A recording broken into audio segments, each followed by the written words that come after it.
Bonjour. Cette édition de Focus a comme thème le mieux-être de nos communautés. Nous avons voulu faire le point sur qu'est-ce que le mieux-être. Et pour ce faire, je vous présente la docteure Jalila Bilou, professeure agrégée à l'École de psychologie de l'Université de Moncton et professeure-chercheur au Centre de formation médicale du Nouveau-Brunswick. Dans un contexte d'équité, de diversité et d'inclusion, la prise en compte du sexe et du genre en tant que déterminant de la santé permet d'offrir des services de qualité et plus adaptés aux besoins des communautés. Les recherches de Dr. Bilou portent sur la santé des hommes. Dr. Bilou, bonjour. Bonjour. J'aimerais commencer par vous demander comment définissez-vous le mieux-être? Ce grand concept, qu'est-ce que ça veut dire? Qu'est-ce que ça comprend? Oui, ben, le mieux-être, pour moi, là, il a pris un grand sens, notamment dans le secteur de la santé, quand on a établi la première définition de la santé. Donc, la santé est un état de bien-être physique, mental et social, en dehors de toute maladie ou handicap. Donc, on a établi un premier jalon autour du mieux-être. Et à partir de là, on s'est beaucoup intéressé sur comment est-ce qu'on le définit. Qu'est-ce que ça veut dire la journée d'un individu, avoir un mieux-être ou avoir un bien-être? Et là, ben, il y a eu toute une série de recherches, d'interventions, de mobilisation des chercheurs. Et depuis la charte d'Ottawa, maintenant, on comprend et on relie le mieux-être à vraiment tout ce qui nous permet d'améliorer notre vie. Donc, et ça s'est décliné beaucoup actuellement, par exemple, la résilience, l'autonomisation, on parle beaucoup de l'empowerment, on parle aussi des capacités, hein. On a dépassé les capacités, on est rendu aux capacités. Donc, comment chacun de nous est capable de jouir de toute une série de ressources et de capacités et d'éléments dans son environnement qui lui permettent de prospérer selon un rythme qui lui est adapté. Parce que ça aussi, la vie est inégale, mais il ne faut pas qu'elle soit inéquitable. Et donc, c'est un peu ça, tout le travail autour du mieux-être. Donc, c'est de s'assurer que chaque individu a autour de lui tout le potentiel nécessaire pour lui permettre de prospérer. Et cet individu est dans une communauté. Et donc, cette communauté, par ricochet, a aussi les possibilités de prospérer en tant que groupe, mais elle est aussi, comme elle donne un retour à ces individus. Vous voyez, c'est comme un petit cercle, je dirais pas vicieux, mais un cercle positif. On a nos possibilités, notre communauté a ses possibilités et tous ensemble, on avance dans la vie pour avoir bien sûr une meilleure santé. Et vraiment, là, je parle de la santé dans sa grande définition. Donc, c'est un peu c'est vraiment quelque chose de très dynamique, hein. Le mieux-être est quelque chose de très personnel. Mon mieux-être n'est pas forcément défini de la même manière que mon voisin ou que ma voisine, mon collègue au travail. Donc, on a aussi notre propre vision de comment on envisage notre mieux-être. La composante de santé physique, donc bien-être physique, il y a la composante mentale, donc la santé psychologique, la stabilité mentale, émotionnelle, relationnelle aussi. Et il y a aussi tout ce qui est social, donc les liens avec les autres et bien sûr le travail, l'éducation, tout le reste. Et qu'est-ce qui vous a amené à vous intéresser au mieux-être? Comment est-ce que c'est entré dans votre parcours professionnel?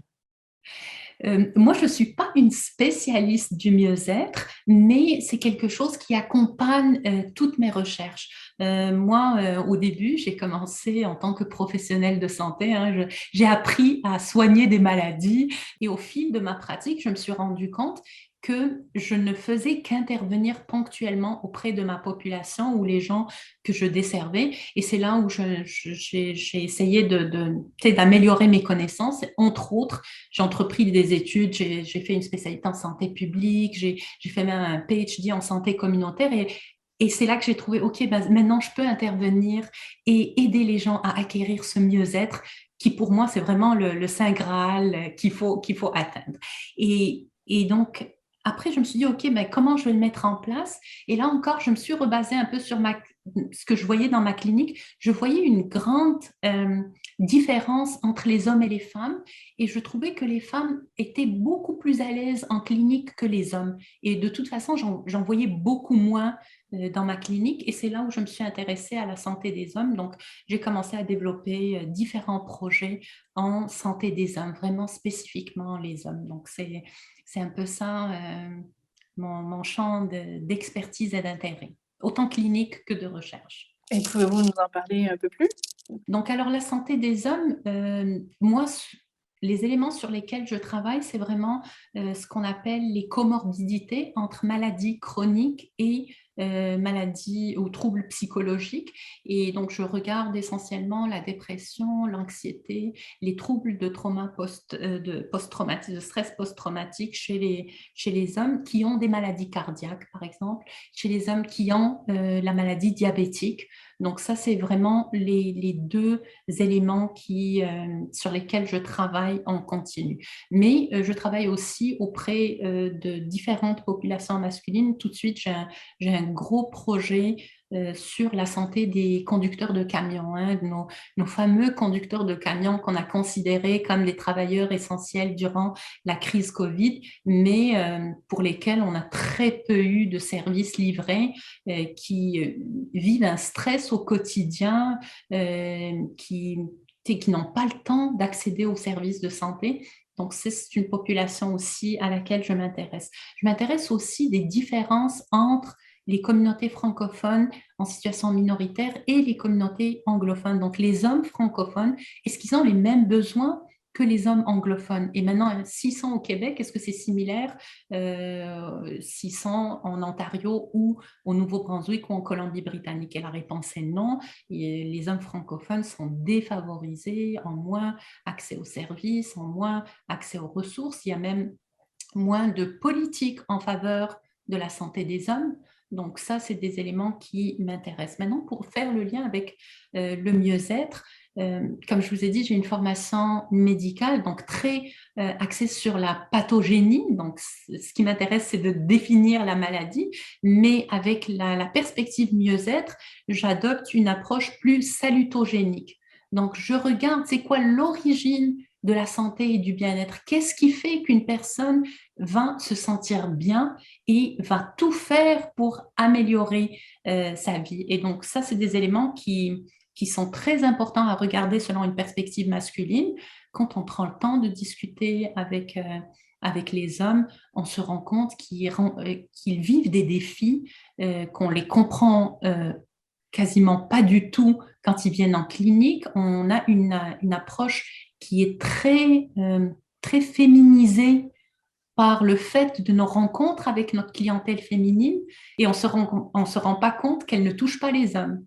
Et donc ça, c'est des éléments qui sont très importants, notamment pour la formation des jeunes professionnels, de les amener à se rendre compte qu'il y a une différence entre les hommes et les femmes, puis je dis les hommes et les femmes, c'est pas une perspective binaire, hein. On peut penser aux communautés LGBTQ de plus, il y a beaucoup de diversité et donc d'ouvrir les professionnels à écouter plus leurs patients pour répondre à leurs besoins. Maintenant, ça, c'est une approche clinique très médicalisée, mais il y a aussi toute la promotion de la santé et la prévention. C'est comment est-ce qu'on rédige nos messages pour parler aux hommes?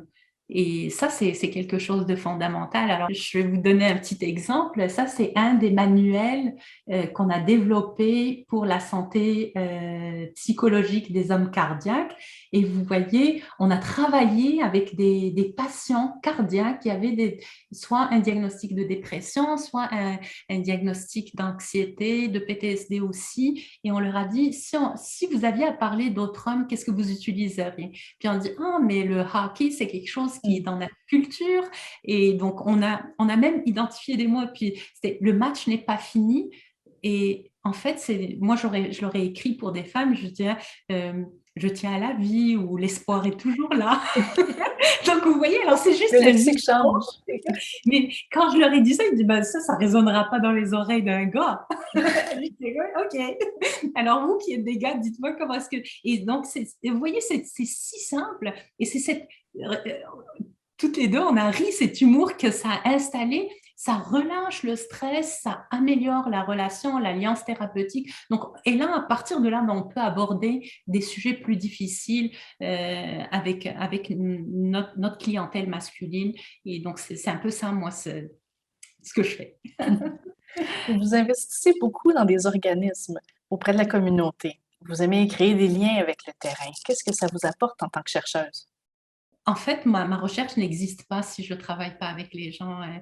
Puis vous me posez une question que je trouve super importante parce que moi, je n'existe pas si je n'ai pas de lien avec ces communautés. Ma recherche n'a aucun sens si je ne la fais pas avec des personnes qui vivent des situations qui m'enrichissent avec leur expérience et que moi, de mon côté, j'offre des options ou des avenues d'intervention pour répondre à leurs besoins. Et c'est ce continu aller-retour entre la science ou la recherche ou les écrits et la réalité du terrain qui fait qu'on peut aboutir à des interventions qui sont facilement implantables dans les milieux, des interventions que les gens vont quasiment adopter parce que ça va résonner avec leur vie, ça va faire partie de leur quotidien. Autrement, on reste en décalage par rapport aux réalités des gens. D'abord, quand je fais de la recherche, je vais aller rencontrer les gens avec qui je voudrais travailler et je fais souvent des recherches qualitatives pour leur dire, OK, comment est-ce que vous conceptualisez ce problème? Qu'est-ce que ça veut dire pour vous? Avez-vous des avenues ou des options d'intervention que vous envisagez et que vous pensez que ça pourrait marcher? Puis après, je leur dis comment est-ce qu'on devrait faire. Et donc ça, c'est une approche que je mets en place à chaque fois. Et jusqu'à présent, à chaque fois, ça m'a permis vraiment d'atteindre la clientèle cible, d'atteindre les objectifs des gens. Et après, je laisse ça dans le milieu et je suis contente de les regarder de loin et de voir, OK, il se l'approprie, il le façonne. Et c'est ça la réalité. Genre, on n'a pas besoin de tout mettre dans des cases et dire, OK, moi, c'est comme ça que je l'ai développé, il faut que ça reste comme ça. C'est pas vrai. Il faut laisser les gens donner une vie à nos résultats de recherche. Pour terminer, comment est-ce que l'entourage peut aider à ce que chaque membre d'une communauté se sente bien, se sente mieux? Pour moi, j'utilise souvent le terme de filet de sécurité sociale. On est tous un petit maillon dans ce grand filet que tisse la communauté. Et plus le filet est serré, plus on est capable d'aider ce qui pourrait passer entre les mailles du filet.